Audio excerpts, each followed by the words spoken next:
Hello, and welcome to the podcast where film people film people. Today, I am joined by my fellow film industry bestie, Hewot Tedla. Woo!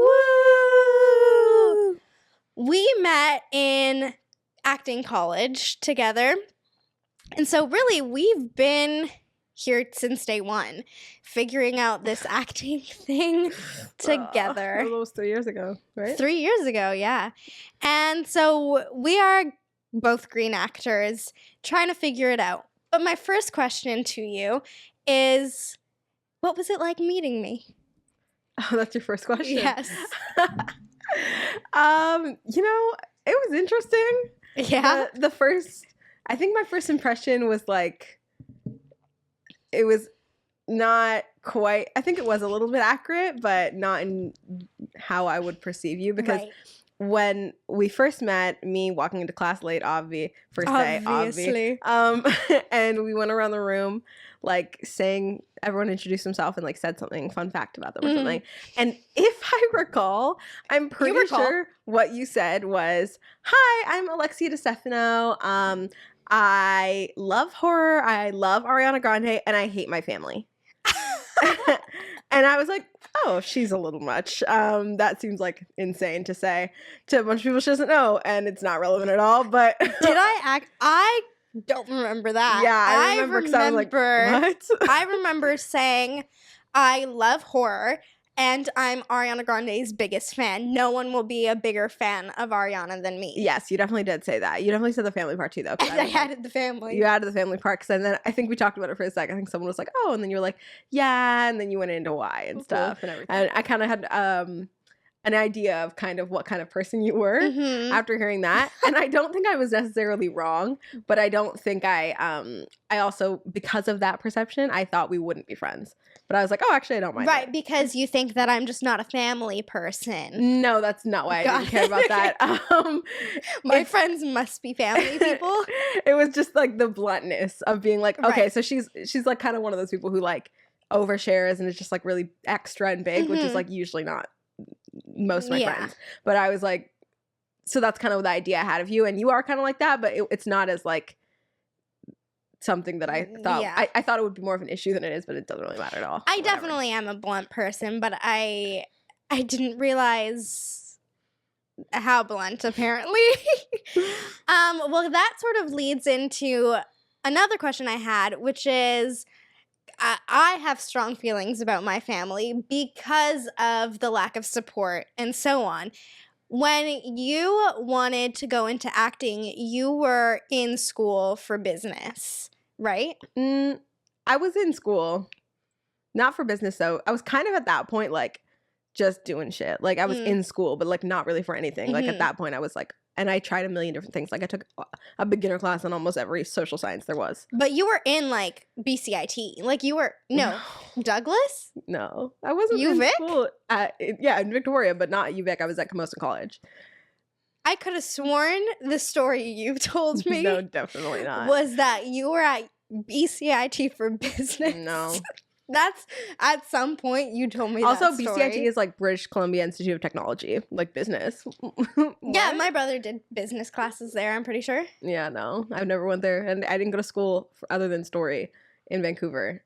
Well, other than my memory serves me wrong, but yeah, still my question. Same concept. Same question of like, you were doing normal school, and then you decided to go into acting, and your family is Ethiopian. So I just wonder, like, your parents telling them, hey, you want to be an actor. Yeah. I kind of anticipated that they wouldn't respond well. Yeah. And no I think obviously I would want to do this for the longest, right? But I just never really considered it as an option. And after I graduated high school, I never even like really considered it as an option. I was just like, I'll just go to school and do whatever. But then I didn't realize like how much I would hate going to school. Yeah. And like, just how much I was like, it just felt like so pointless. And I was like horrible. And I was like, I just hate it. Yeah. And then I was like so miserable. And I kept on trying to think of like other ways. I was like, what else can I do that I actually will like? Like, I don't know, like anything. I was grasping at straws, but everything sounded unappealing. And then I was like, then COVID hit in 2019 or whatever, and we went into lockdown, and all classes were online, and I wasn't leaving the house, and I didn't have to go to work. And I was like, this is great. I'm just getting paid to stay home. This is fucking baller. Yeah. And I was like, okay, I don't know if I can really go back after this. And during COVID, I was like, I was literally just staying home, racking up those EI checks. Unless the government's listening, hey, I'm not paying that back. I'm so sorry. I didn't get any money from you. No money, none. No money, none. You got the wrong girl. Wrong Hewot But Tedla. allegedly, I was racking up bills for staying home and doing nothing. And I remember at that point, I was just like looking for something to do. And I had no motivation for anything because I didn't like anything. And I started like writing my first script, like feature. And I was like, this is like, it was like the first time I was like excited about doing something. Yeah. Like I was like, I would be like set a goal as like, okay, today I'm going to write this many pages or this many words. And then I would like stay up late writing. And then I'd be like, I can't wait until I get up. I was like, I'll sleep now and then I'll get up the next morning. And then that's my goal. I'll write this much. And I was like staying on it and I was on top of it. And when I finished, I was like, oh my God, like I just wrote my first script and I'm excited about it. And hindsight 2020 now, it's horrible and it will never see the light of day. But can we know what the premise? No, we can't. No, we can't. Okay. It'll die with me. Okay. But I did it and I finished it and I was happy about it. And I was like, oh, this is so great. Now I'll just be in it. And you know how I've told you before, like I write with myself in mind? Yes. So I was writing myself as the main character. Right. And then I was like, okay, well, yeah, I can't go back to school. I simply can't. And then when school opened back up, I'm pretty sure I told my dad, like, yeah, I'm enrolled, and I just didn't go to school that semester. I would just leave the house and like do shit all like whatever, because like they weren't really keeping tabs of like when my classes were and stuff, whatever. Yeah. And then I think that was, or maybe that was that semester. I think that semester was the semester I was lying while I was staying home, and it was easy because we didn't do it in person. You were in school, and I'm pretty sure at that time was when actually no, it was the next year when I was like, okay, I'm gonna go to acting school because I simply can't take this anymore. And my parents had always made it pretty clear that if I'm not in school, I don't have a home with them. Yeah. So got it. Good. I was pretty confident that they were not going to respond well. And I also was pretty confident that they didn't. I wasn't, even if I went to school like in Victoria and like I stopped going to school and I took acting classes there and I was like, I'm not gonna have a place here, so I was like, may as well move. And then I didn't tell them until 2 weeks before I was moving or something. I was like, I got into Story and I was like, okay, good. And then I was like planning on like doing everything. I was like, I'll get my student loans in order, I'll get everything sorted, my living situation sorted, and I'll tell them like 2 weeks before I'm leaving, and that way if they are like, you're out of this house tomorrow, I'll only have to figure it out for 2 weeks and then I'll have a place to stay and I'll be good. And were you able to do that? Because I'm applying for a student loan now, and there's a portion of it where your parents have to sign off. That was really stressful, and I think that's when I told them. I was like, but this is where the story goes uphill.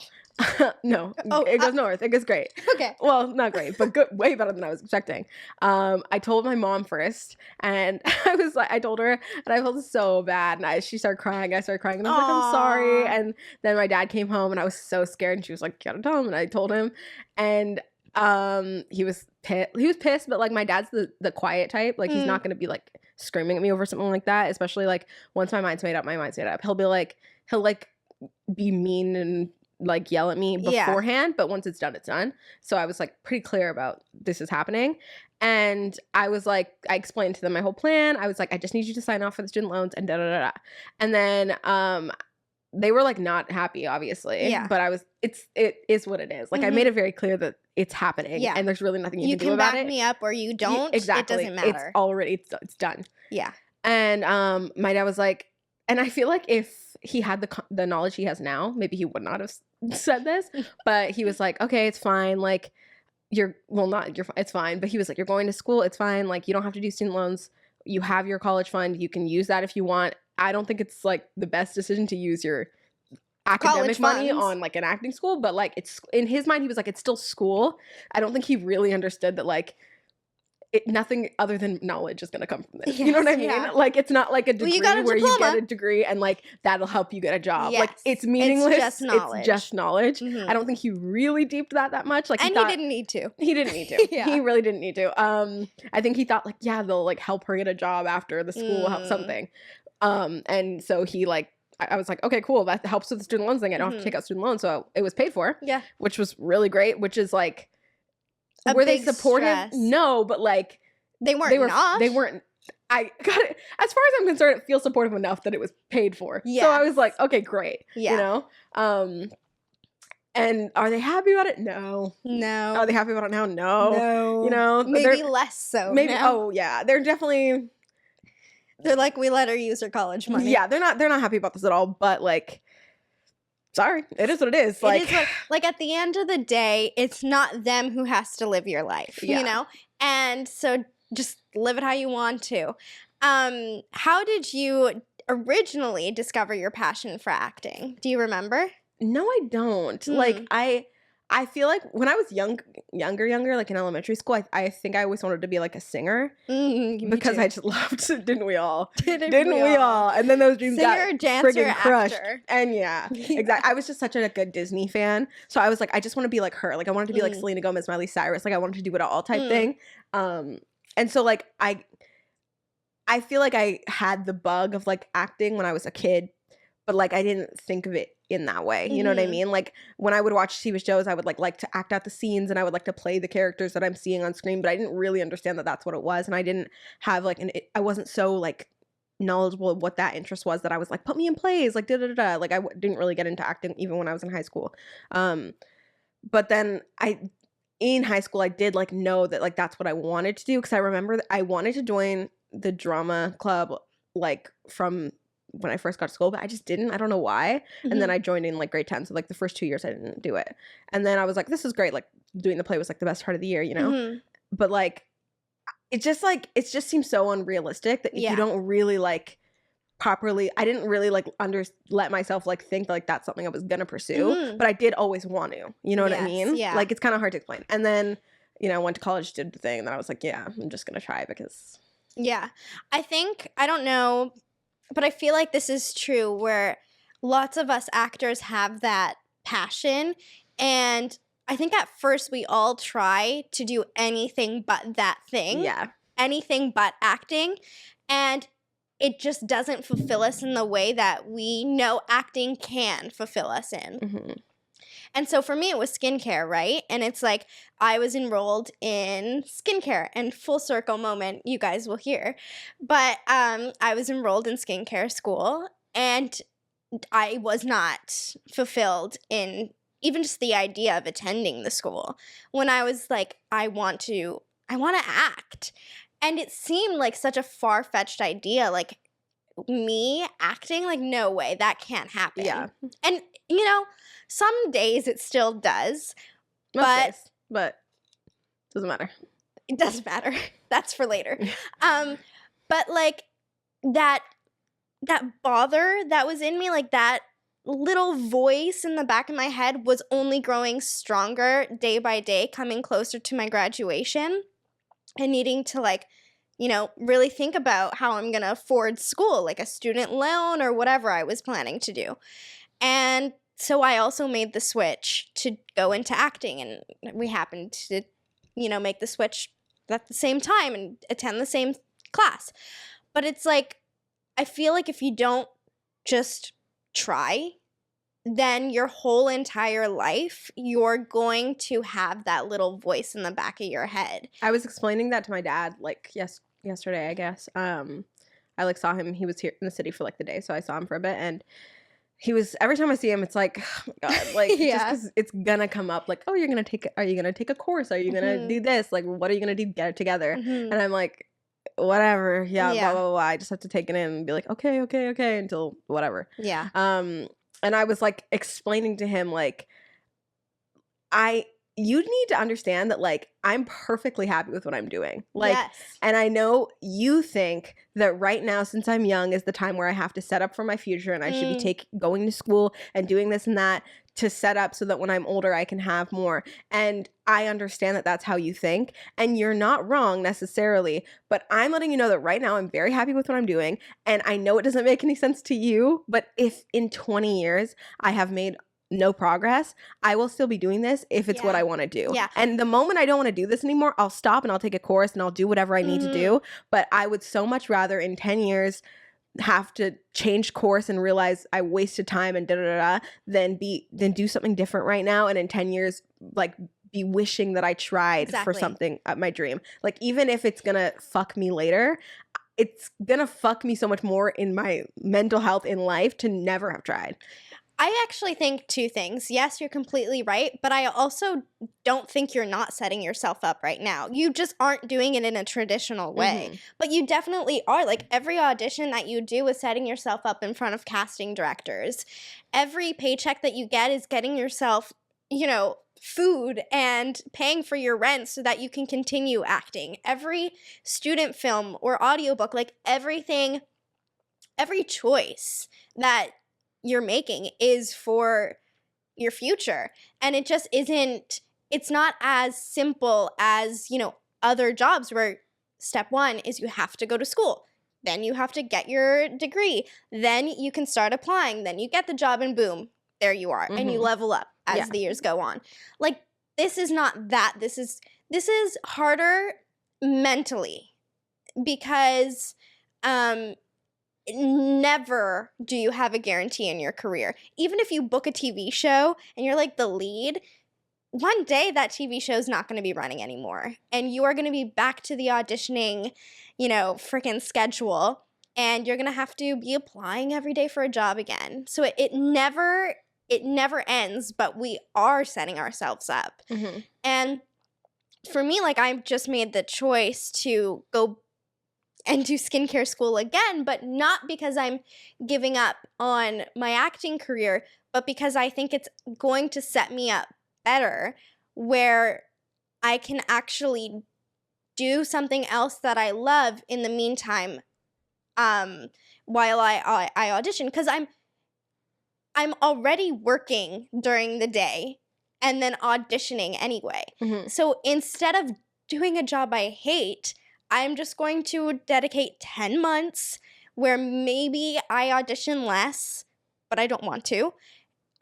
So I can do a job I love by day and still audition. It's like this, it'll be my same schedule, but I'll actually be doing something that A, pays better, and 2, is something I'm passionate about. So I think every person's journey in this field is so different. But I don't know, I don't like when people insinuate that we're doing nothing. Yeah. I'm not doing nothing. Yeah. And then secondly, I totally agree, and I'm the exact same way. There is no timestamp.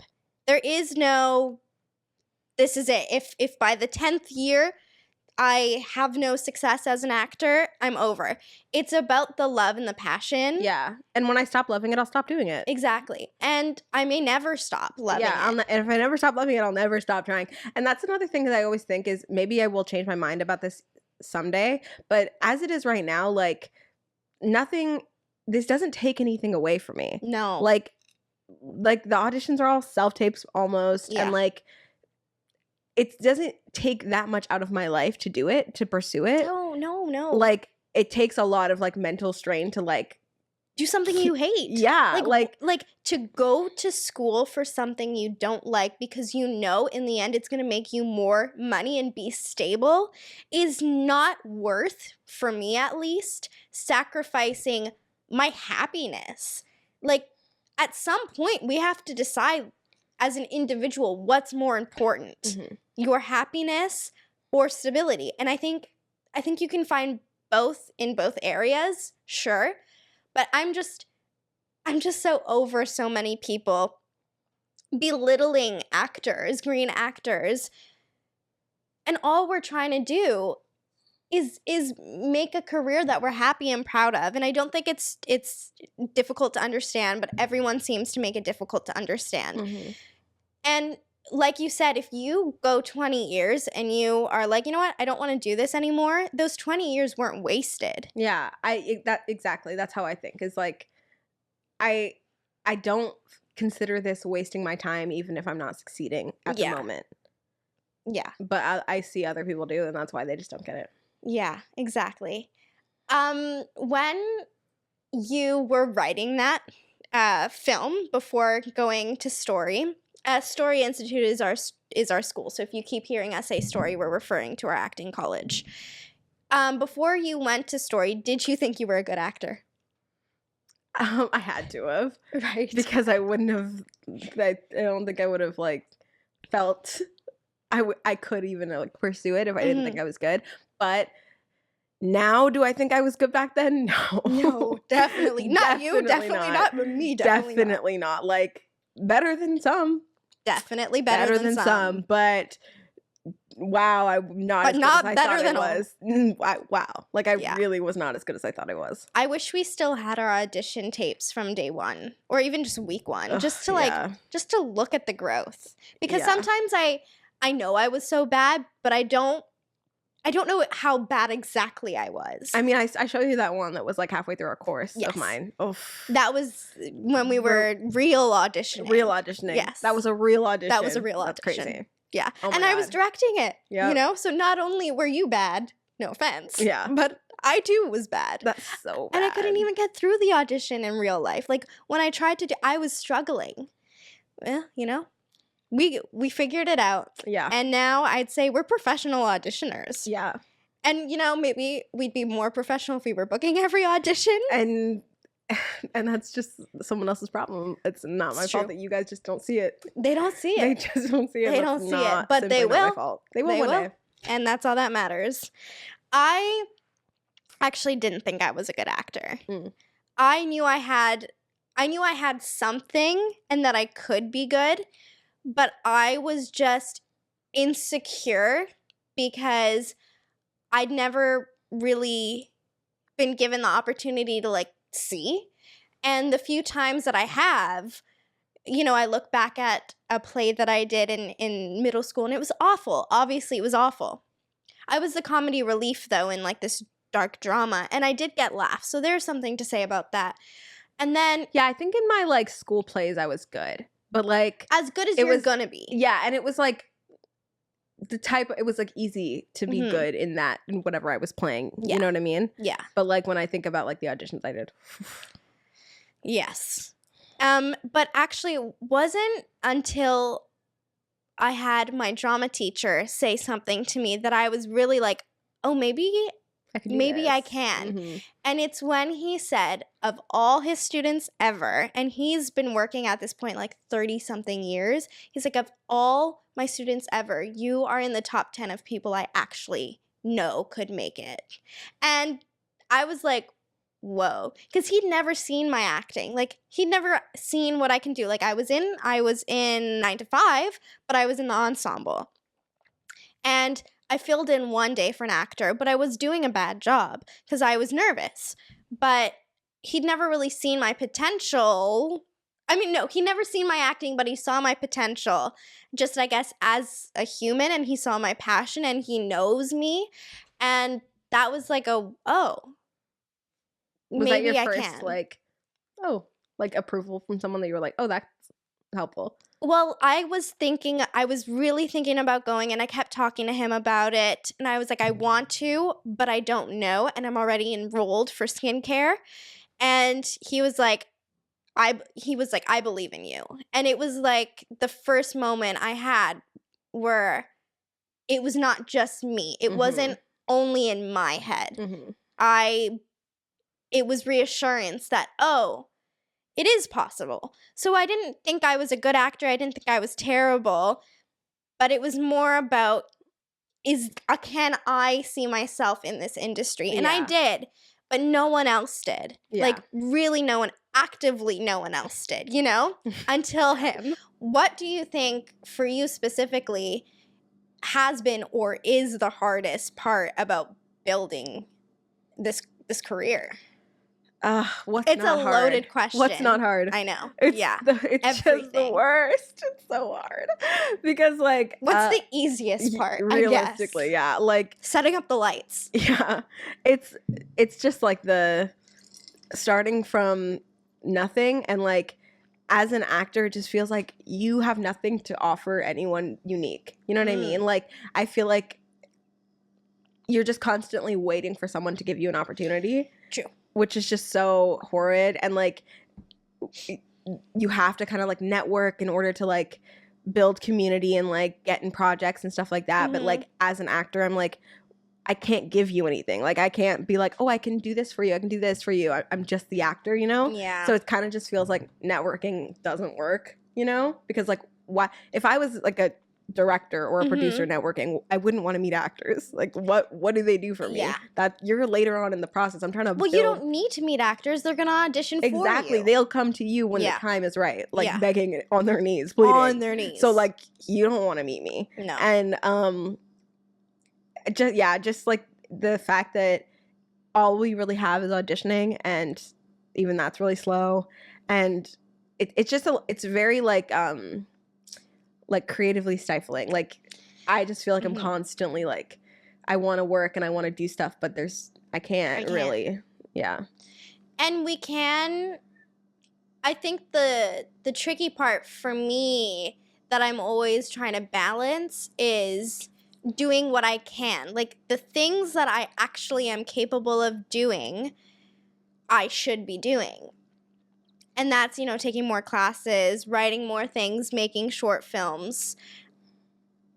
And the things that I can't control, getting booked, when auditions come in, getting paid, is out of my hands. So it's always I should be doing more. I'm always saying I should be doing more. Like there's not a day where I'm not thinking I should be doing more. And then I beat myself up because what am I not doing? I'm not writing. I'm not making short films. I'm not attending other classes. Yeah. So it's like no matter what, because even when I am doing those things, I'm like, what else can I do? There's never a contentness for me at least. Yeah, because when there's no forward motion, it feels like no matter what you're doing, there should be more you can do. Because why am I... and then it's like if I'm writing a bunch and I'm taking classes, it's like, okay, well, I've booked just as little as I did last month. Yeah. So it feels like, well, I'm not really doing anything, which means I'm not doing enough. Because if I was doing more, then I would see more results. But that's just not how it works, unfortunately. So it can be really, really frustrating. It is. I guess the best few things about taking classes is working on your craft and building the skill, but also meeting more green actors. Yeah. And I think that's such a huge thing, is having friends that are on the same level as you and genuinely there for their success when it happens. Not being friends with someone and then mad at them or jealous of them when they book, but actually being a friend. And then Hewot and I, we help each other with our auditions, and we can understand each other's struggles and, the hard days when it comes to our careers, because we are in it together. And like we said, we started together on day one, which is really nice. So I guess if I were a professional actor and I gave advice to a green actor, I would say have a friend, have a buddy. Yeah.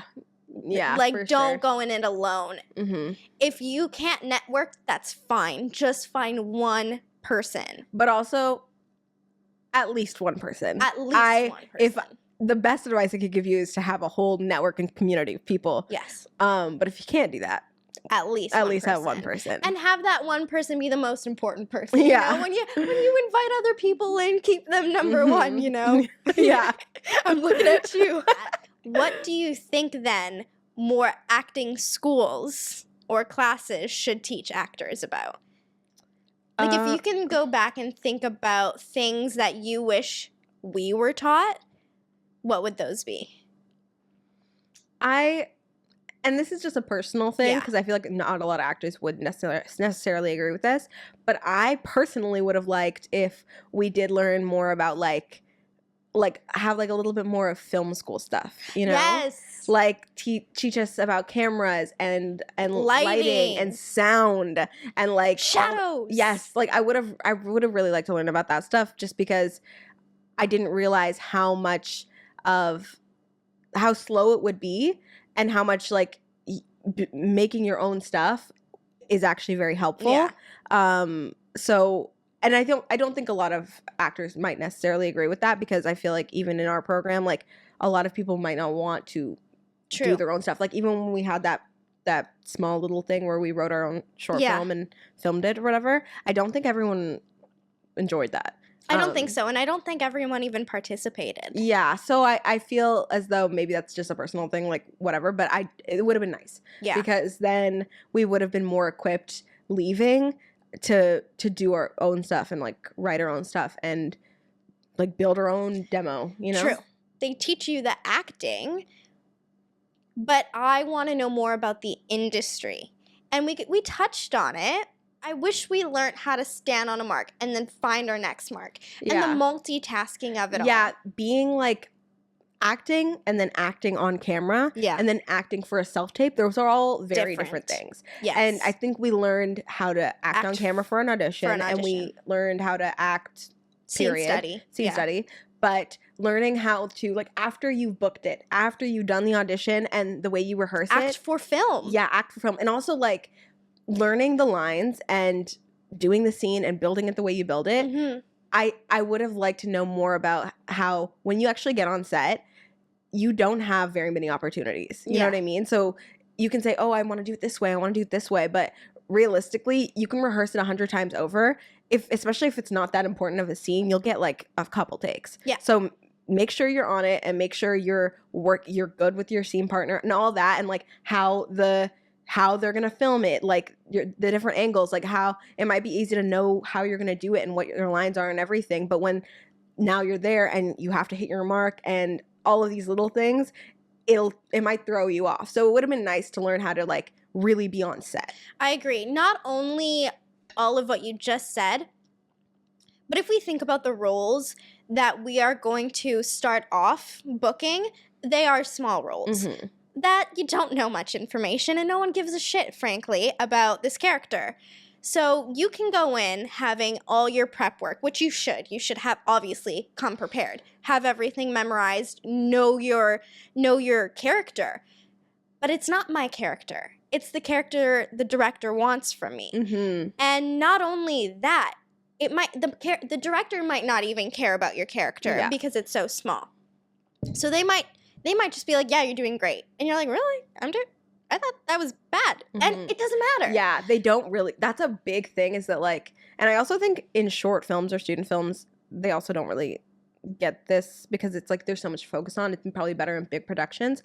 But the fact that like the director and the producer and whoever is behind the camera, the DOP, they have so much to focus on. They're focusing on the sound, they're focusing on the angle, they're focusing on time. They have producer yelling in their ear that time is running out and you have 5 minutes to finish this, like whatever. So they have so much to focus on that if you're doing an okay job, they don't care. Like that's enough because, and I do think that they also need to figure that out because that's doing their final product a disservice. Like it's really important to focus on the actors when you're actually doing the filming, but they have a lot going on. And so don't think that like it's going to be this beautiful creative process like it's fucking Christopher Nolan and you guys are working so hard and it doesn't matter if you go overtime. It's not like that. Like they want to get the lines out, and as long as you don't stumble, they almost don't even realize about the acting. So you need to really be on your shit because they might not care. If I think about being on the Lifetime movie, I remember the direction I was given because it was so little.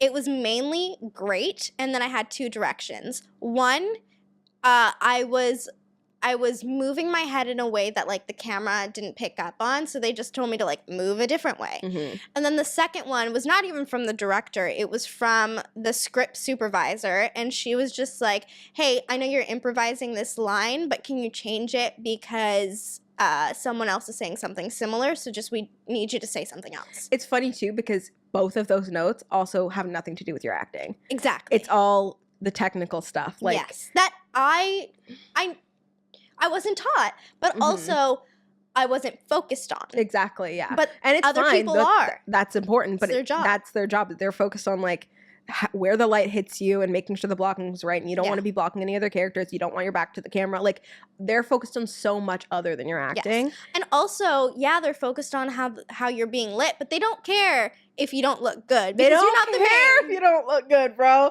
You're not the main. You're not the lead. And even if you are the lead, they don't see what you see. No. So they could easily think you look great when you look like a bag. And that is something I wish I fucking knew. Yes. And that's fucking something I wish I knew, because in almost everything and you know what else? Yes. Is that whatever you're wearing, never good. Never good. It's like, hey, the character never looks normal. No. So I didn't expect I hate how much I don't like wearing clothes that don't feel like me. Yeah. Especially when they aren't flattering. Yeah. And when you know the character so little, because the character is so little, it's hard to get a grasp of what they really would wear. And if you do, you don't have a say.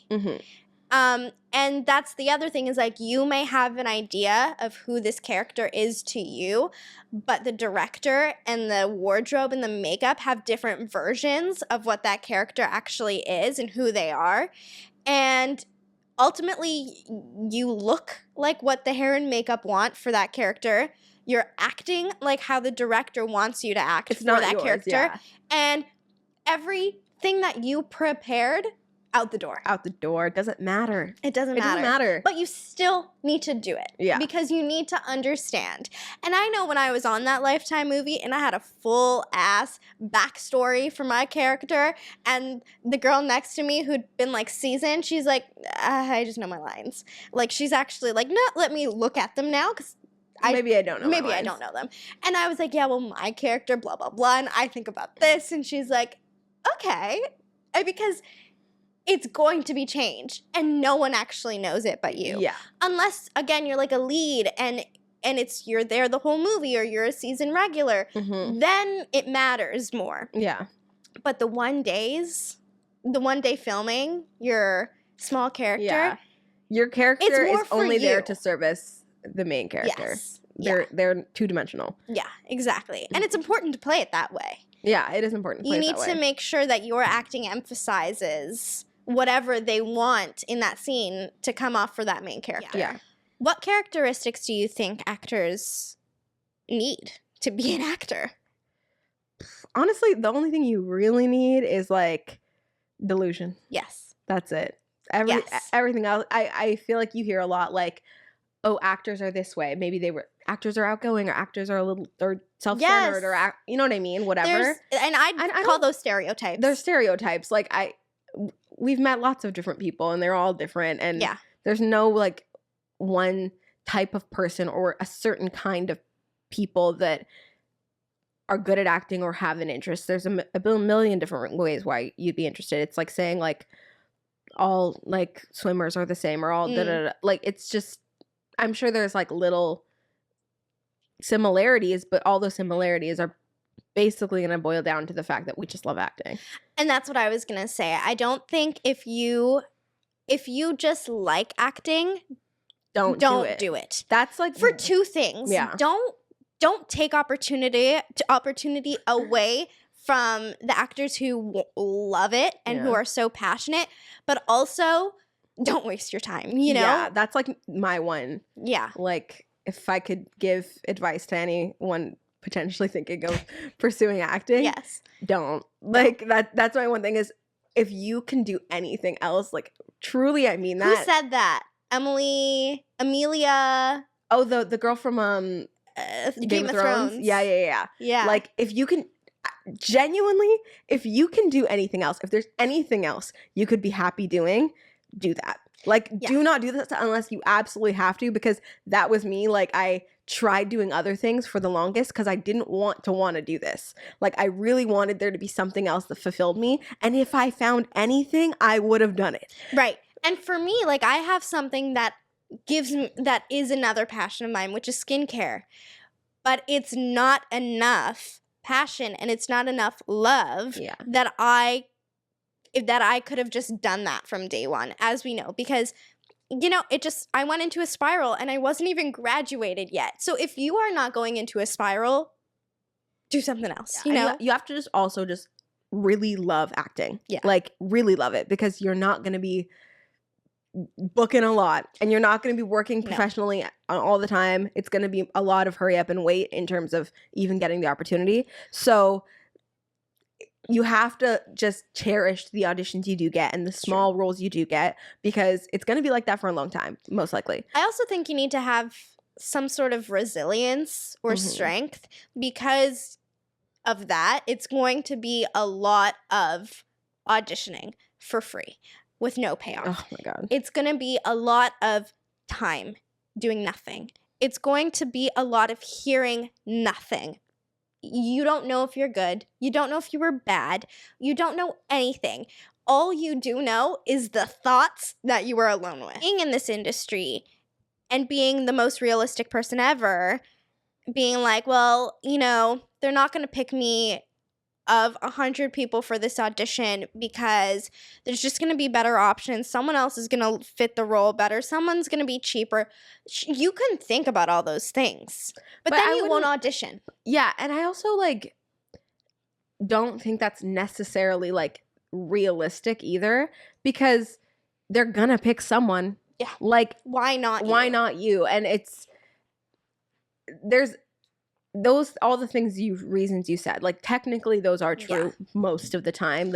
They're probably most of the time not going to pick you because your hair's too long or your hair's too short, or it's going to be something not to do with your acting ability, or it could have nothing to do with you at all. Maybe they just found a famous actor and they were never going to pick you in the first place. That's very possible. But sometimes they are going to pick someone who could have been you, and it's just as likely to be you than not be you. Yeah. It was someone. And the guy who they did pick, that guy was also telling himself that same stuff, but that they picked him this time. Yeah. So you may as well, if you're going to be pursuing it, you may as well do it with a positive outlook, because you're doing it anyway. And it's going to hurt you less. Yeah. I think if I was so negative and pessimistic about my career, I would be struggling and crying every second of the day, because I wouldn't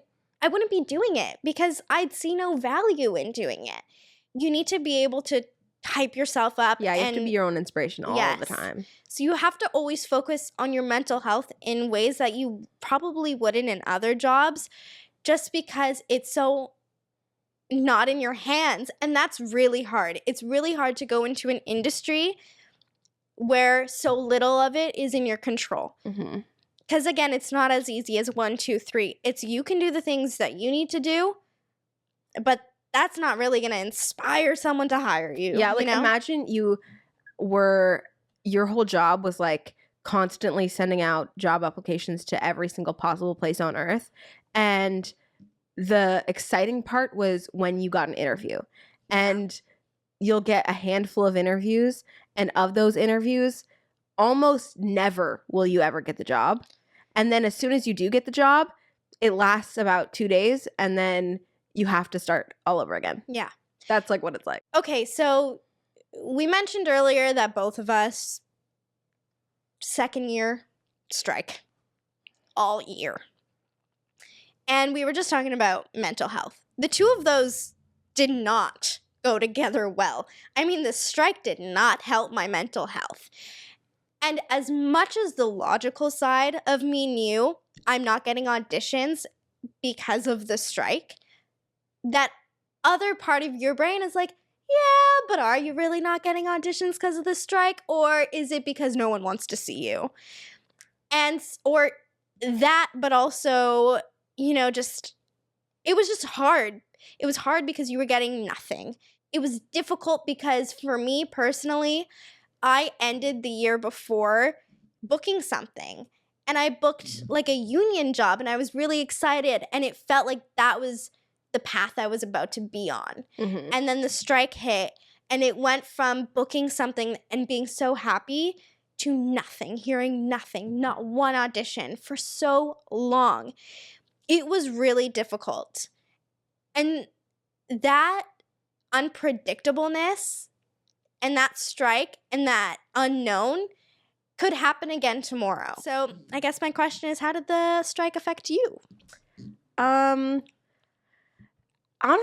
I feel like we were in very different boats because for me, I was with my first agent, and when we were while the time when you were doing your first job is when I was breaking it off with my last agent as a principal agent and getting a new one. And so I was like in a different transitional period right before the strike. And so I guess I kind of was hoping like, okay, with this new agent, it'll be great and everything will be good and I'll be getting a lot more auditions. And then like 2 months later, the strike hit. And so I feel like I've never really been in a position where I was getting a lot of auditions because as soon as the strike hit, it was like, okay, well, I've only had this agent for like barely any time. And it was already slow even before the strike hit. Yeah. And I was like hoping, okay, when the strike is over, then I'll really see like if this agent is a good fit. And then the strike ended and it's worse. Yes. So like I feel like I almost have never experienced what it was like to like have like an agent who's like really like getting me a lot of auditions and like being in that rhythm of things, because I've never had one at a time where the industry was like normal. Yeah. Well, that's the thing is we ended school kind of right when the industry was recovering a little bit from COVID. Yeah. And we were still doing self-tapes. We've been doing self-tapes, thank goodness. And then the strike hits. And this year is better than last year, but not really. Not really though. Because maybe a little bit. Like I've really, had honestly. more auditions this year than I did last year. But I haven't had an audition in like 2 months. And again, it's a reminder of it's because the industry is slow and it's not because I'm not getting the auditions. A couple fun questions before we say goodbye. What project would childhood Hewot love to be a part of? Like current day or of that time? Oh, okay. Or before, anything childhood Hewot would love to be in. Well, honestly, yeah, childhood me, like she would have just loved to be on the Disney Channel. Right. Like that's it. Like I feel like any opportunity to be in any version on the Disney Channel, that's what I would have loved to do. Because that's the only concept I really had of like TV when I was like a kid. Yeah, I think same thing. I think more specifically Hannah Montana. I was gonna say more specifically Wizards of Waverly Place. Okay. But yeah. Yeah, same vibe. What project does current day you wish you were a part of? That's like, okay, well, I just feel like genuinely when I first watched Bottoms, I was like, I was supposed to be in this movie. Gonna say. I was literally supposed to be in this movie. Yeah. It's actually makes me sick that I was never part of it. Correct. But there's a few perfect roles for you. Yeah, I know. And a few perfect roles for me. Yeah, would have been Rachel, great. That's been really someone great. I would love to network with. Let's not talk about it. I'll make you sick. Okay. Yeah. Speaking of Rachel, actually, whatever her new show is. Yes. God. We still can. But Rachel, if you're listening, please. The Bear. The Bear, I mean, yeah, like obviously, but like also any show I like, I would want I would be Molly. What's her name in the show? Claire. I'd be Claire. You'd want to be Claire? I'd want to be Claire. That's the only role I could see myself playing. I guess I could see myself playing Sydney. Like, I don't think I could be Sydney. I think I could be Sydney. Comedy. I think you could be Sydney. I don't think I could be Sydney because I'd have to handle a knife. You know, like kitchen-wise, I could not be Sydney. They'll send you to school. And I would love that. But I think I could play Claire. Yeah, I mean, like, obviously anything I would love to be on. Anything I'm a fan of. But Bottoms, for sure. Yeah, Bottoms, for sure. That was, like, one I specifically was like, this is me, dude. Like, I can see myself in this. Oh, I had that with the 2019 Escape Room. Like, I saw myself playing Taylor Russell's character. I was like, that could be me. Like, that really could be me. There's this one part where people are hanging off of like a telephone and the floor is just crumbling below them, and she has this moment where someone fell and she just screams and cries and just breaks down, and I just wanted that to be me more than anything. Yeah. Where can people find you? You can find me on Instagram at Hewot Tedla with 1 T. Well, that's it, really. IMDb, if it's a producer. On IMDb, my name is Hewot Tedla, HEWOOTTEDLA. Thank you. And it's Hewot, not Hewitt. Yeah. And with that, thank you for joining and being my second guest. Of course. This was Film People. Bye.